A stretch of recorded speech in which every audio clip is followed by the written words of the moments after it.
प्यारे बच्चों, welcome to my channel Verma study 2020 book लाना।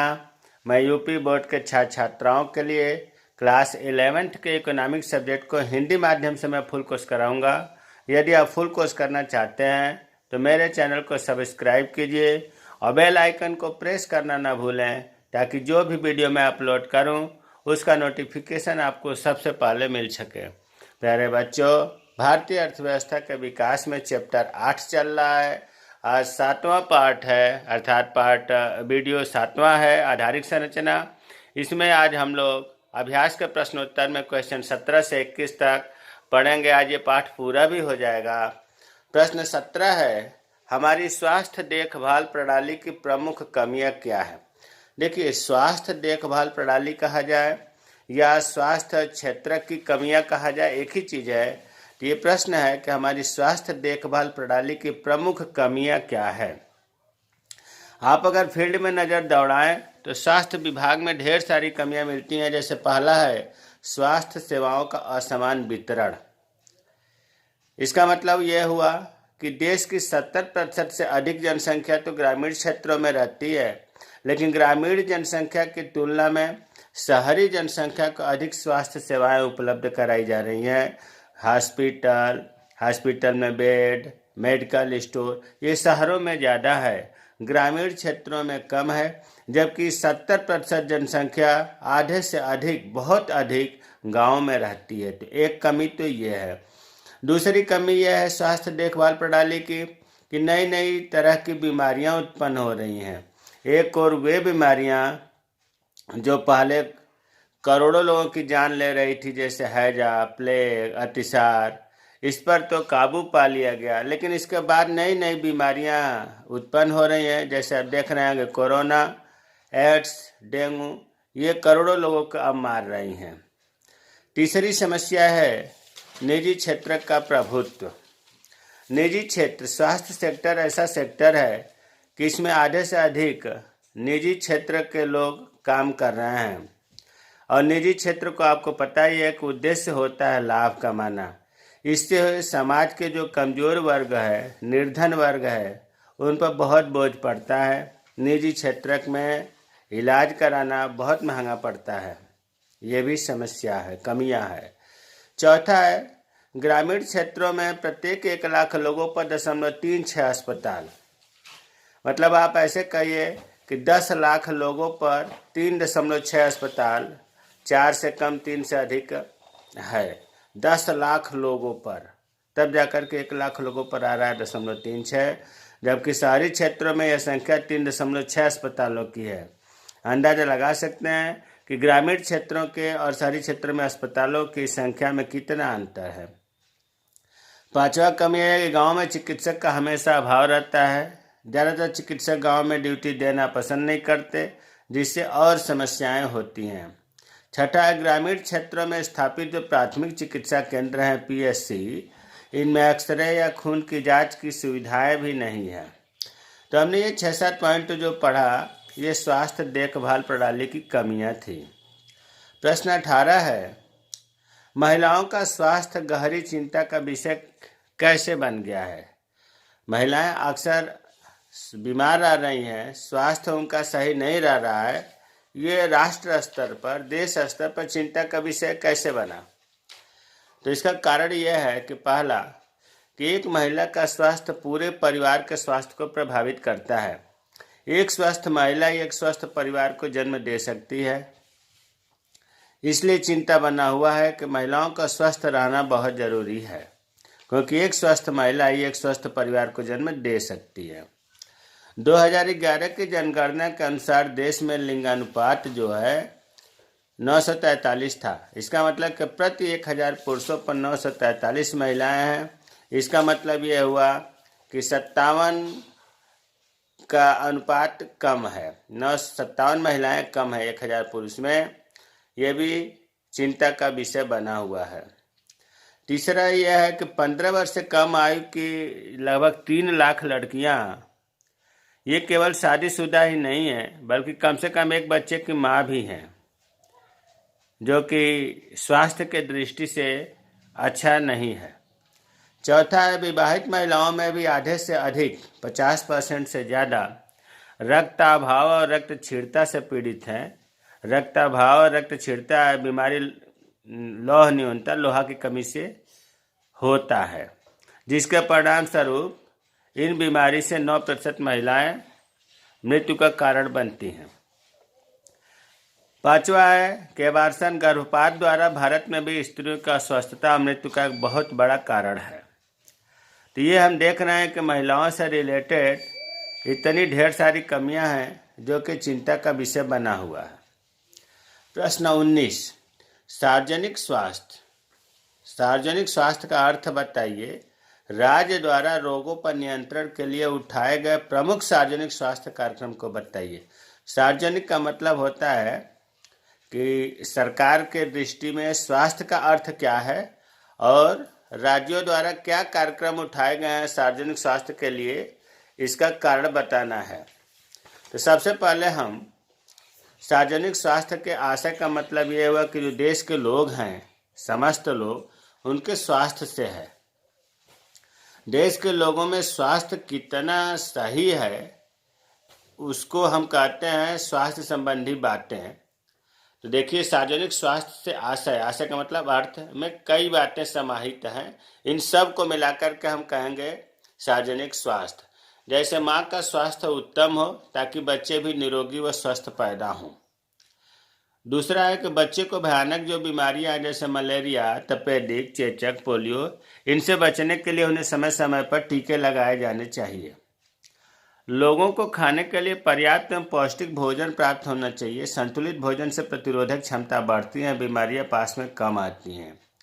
बीमारी के समय उचित उपचार की भी सुविधा होनी चाहिए। इससे रोग संक्रामक नहीं हो पाते हैं, बहुत ज़्यादा बड़े पैमाने पर फैलते नहीं हैं। ये सब चीज़ें अगर सही है तो हम ये कहेंगे कि सार्वजनिक स्वास्थ्य अच्छा है, सही है। अब राज्य द्वारा जो रोगों पर नियंत्रण के लिए उठाए गए प्रमुख कार्यक्रम हैं उनके हम देखते हैं कि राज्य क्या क्या कार्य करते हैं सार्वजनिक स्वास्थ्य कार्यक्रम को लागू करने के लिए। तो पहला तो यह है कि संचार साधनों के द्वारा कोरोना, एड्स, कैंसर, क्षय रोग जैसे बीमारियों के बारे में जागरूकता उत्पन्न करना। राज्य सरकारें जो है टीवी के द्वारा, अखबार के द्वारा, चैनलों के द्वारा विभिन्न प्रकार के बीमारियों को, जो गंभीर बीमारियां हैं, उनके जागरूकता, उनसे मतलब रोकथाम के लिए क्या करना चाहिए, क्या नहीं करना चाहिए बताती हैं। ये भी करती हैं राज्य सरकारें।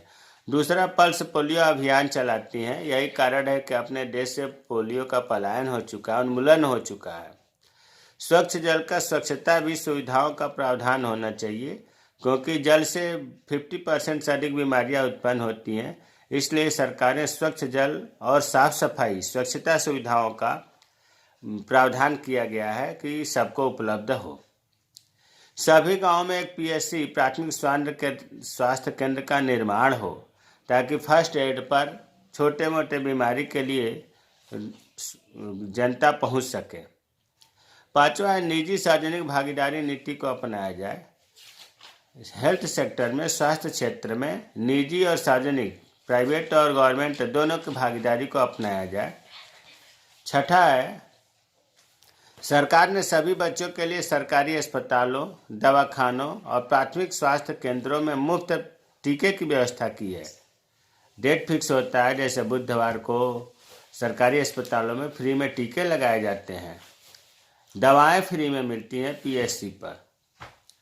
1983 में राष्ट्रीय कुष्ठ निवारण कार्यक्रम शुरू हुआ था। कुष्ठ को निवारण करने के लिए राष्ट्रीय कुष्ठ निवारण कार्यक्रम 1983 में राज्य सरकारों द्वारा चलाया गया था। 1987 में HIV या एड्स नियंत्रण कार्यक्रम शुरू हुआ था। तपेदिक नियंत्रण कार्यक्रम भी, अनुमान है कि देश में लगभग 64 मिलियन लोग सक्रिय तपेदिक से प्रभावित हैं। तपेदिक मतलब टीबी से प्रभावित हैं। इस कार्यक्रम के द्वारा तपेदिक अब लाइलाज बीमारी नहीं रह गई है।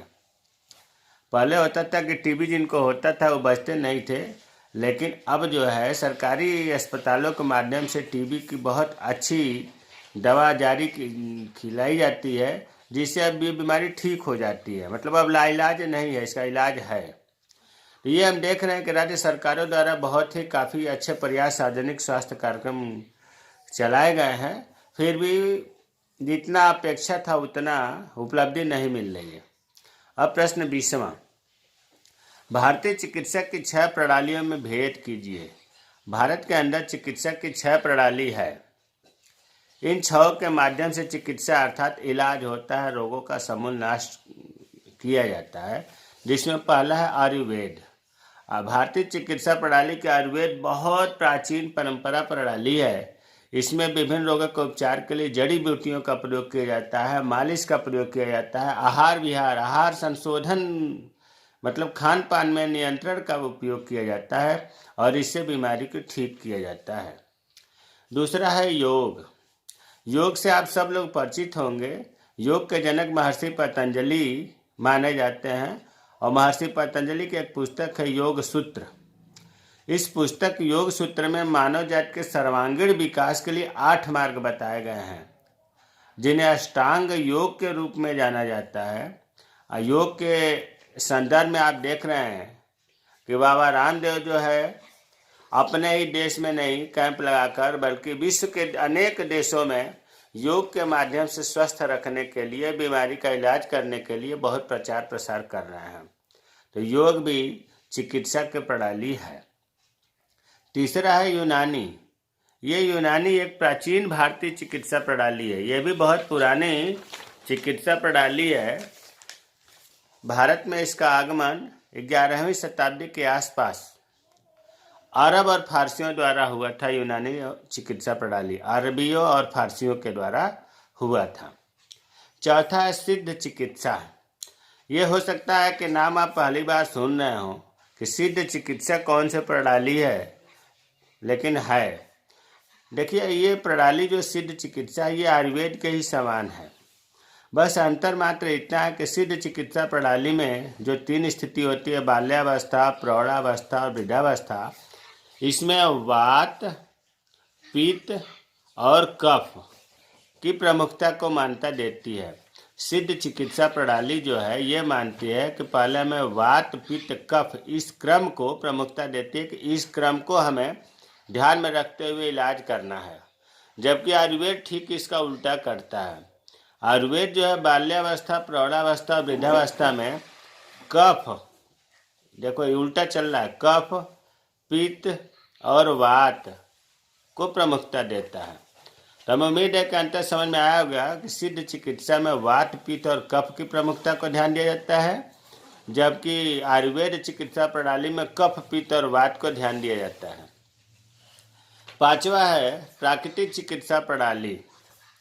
यह चिकित्सा प्रणाली प्रकृति के जो उपलब्ध तत्व हैं जैसे मिट्टी, जल, सूर्य का प्रकाश, इनसे इलाज किया जाता है। प्राकृतिक रूप से जो मनाही है उसे मना किया जाता है। प्राकृतिक रूप से इनका इलाज होता है प्रकृति के तत्वों से, जैसे जल द्वारा, सूर्य के प्रकाश द्वारा, मिट्टी के द्वारा, और बीमारी को समूल नाश किया जाता है। तो प्राकृतिक चिकित्सा भी बहुत अच्छी प्रणाली है। छठा है होम्योपैथी। आप लोग परिचित होंगे। होम्योपैथिक चिकित्सा प्रणाली ऐसी प्रणाली है कि ये लक्षण के आधार पर दवाएं दी जाती है और अगर लक्षण सही ढंग से मिल गया तो गंभीर से गंभीर बीमारी को जड़ से ये खत्म कर देता है होम्योपैथी। तो आपने देखा कि 6 चिकित्सा प्रणाली है भारत में। अब प्रश्न 21 है, हम स्वास्थ्य सुविधा कार्यक्रमों की प्रभावशीलता को कैसे बढ़ा सकते हैं। जो स्वास्थ्य सुविधा कार्यक्रम है उनके प्रभाव को कैसे बढ़ा सकते हैं। अभी से आपने पढ़ा था पहले प्रश्न में कि स्वास्थ्य कार्यक्रमों की कमियां बताइए, उसी को अगर हम दूर कर देंगे तो प्रभावशीलता बढ़ जाएगी। इसका मतलब ये कि स्वास्थ्य से रिलेटेड जो कार्यक्रम हैं उनके प्रभाव को हम कैसे बढ़ाएं। तो पहला है कि भारत में जो शहरी और ग्रामीण स्वास्थ्य सेवाओं के बीच में जो गहरी खाई है कि शहरों में स्वास्थ्य से संबंधित ज़्यादा सुविधाएं हैं, गांव में सुविधाएं कम है, तो ये जो बीच में एक अंतराल ज़्यादा है इसे दूर किया जाए। मतलब जितने शहर में स्वास्थ्य सेवाएं हैं उतने गाँव में भी होना चाहिए। गाँव में बल्कि ज़्यादा होना चाहिए, क्योंकि भारत की 70% आबादी गाँव में रहती है। दूसरा, स्वास्थ्य क्षेत्र में सरकारी व्यय सकल घरेलू उत्पाद का मात्र 4.7% है। जो भारत का जीडीपी है, सकल घरेलू उत्पाद, उसका मात्र 4.7% ही स्वास्थ्य क्षेत्र पर सरकार व्यय करती है, जो अन्य देशों के मुकाबले में बहुत कम है। सरकार को चाहिए कि स्वास्थ्य व्यय को और बढ़ावे और पैसा खर्च करे। तीसरा है, बच्चों को भयानक बीमारियां जैसे मलेरिया, टीबी, चेचक, पोलियो, इनसे बचाव के लिए उन्हें उचित टीके लगाए जाने चाहिए। और ये भी पता करना चाहिए कि गांव में जो बच्चे हैं उनमें कोई बच्चा छूटा तो नहीं। अगर बच्चा छूटा है, गार्जियन नहीं लगवा रहे हैं टीका, तो उन्हें समझा बुझा करके टीके जरूर लगवाने चाहिए। गरीब लोगों को खाने के पर्याप्त एवं संतुलित भोजन की आपूर्ति करनी चाहिए, क्योंकि संतुलित भोजन से प्रतिरोधक क्षमता बढ़ती है और बीमारियां नहीं होती हैं। गरीब लोगों को भोजन नहीं मिल पाता है, इसका ख्याल रखना चाहिए सरकार को, ताकि उन्हें भी संतुलित भोजन मिले। पांचवा है, स्वास्थ्य व सफाई के प्रति जागरूकता पैदा की जानी चाहिए। वर्तमान में वैसे जो केंद्र सरकार है, मोदी सरकार है, साफ सफाई पर बहुत ही ध्यान दे रही है, ये अच्छी बात है। फिर भी स्वास्थ्य से रिलेटेड और सफाई से रिलेटेड जागरूकता पैदा की जानी चाहिए। छठा है, स्वास्थ्य सुविधाओं का शहरों एवं गांव में स्पष्ट विभाजन होना चाहिए। ऐसा न हो कि सभी स्वास्थ्य सुविधाएं ज़्यादा से ज़्यादा शहरों में हो। शहरों में भी होना चाहिए, गांव में भी होना चाहिए, गांव में बल्कि ज़्यादा होना चाहिए। ये चीज़ क्लियर होना चाहिए कि इतने डॉक्टर गांव में भी रहेंगे, इतने डॉक्टर शहर में भी रहेंगे। तो इस प्रकार ये जो आधारिक संरचना इंफ्रास्ट्रक्चर था, हमें अभ्यास के प्रश्नोत्तर आज समाप्त हुआ। ये पाठ पूरा हो गया। मुझे उम्मीद है कि ये पाठ अच्छी तरह से आप लोगों को समझ में आया होगा। किसी कारण से अगर कोई चीज़ नहीं समझ में आया है तो मेरे कमेंट बॉक्स में कमेंट करें, मैं रिप्लाई करूँगा, दोबारा फिर समझाऊँगा। मेरे चैनल को सब्सक्राइब कीजिए। और ये भी मैं बता दूँ कि आपको मेरे चैनल पर 11वीं के इकोनॉमिक्स और ज्योग्राफी दोनों सब्जेक्ट का पढ़ाया जाता है, और उसी तरह से क्लास 12 का इकोनॉमिक्स और ज्योग्राफी दोनों का मैं वीडियो डालता हूं। वो अलग बात है कि एक सब्जेक्ट से दूसरे सब्जेक्ट में थोड़ा सा गैपिंग हो जाती है, क्योंकि देखिए एक दिन में 1 या 2 वीडियो ही बन पाता है। फिर भी मैं विश्वास दिलाता हूं कि फरवरी मार्च में आपका एग्ज़ाम होगा, 11वीं का, या बोर्ड एग्ज़ाम होगा। बोर्ड एग्ज़ाम तो अप्रैल में होने की उम्मीद है। तब तक कोर्स ख़त्म मैं कर दूंगा।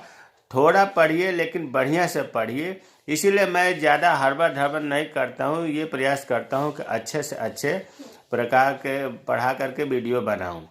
तो इसलिए अच्छा चीज़ प्राप्त करने के लिए थोड़ा सा टाइम तो लगेगा, जिसके लिए मैं क्षमा चाहता हूँ जो बीच में देर हो जाती है। फिर भी मैं कोर्स ख़त्म करूँगा। जय हिंद, जय भारत।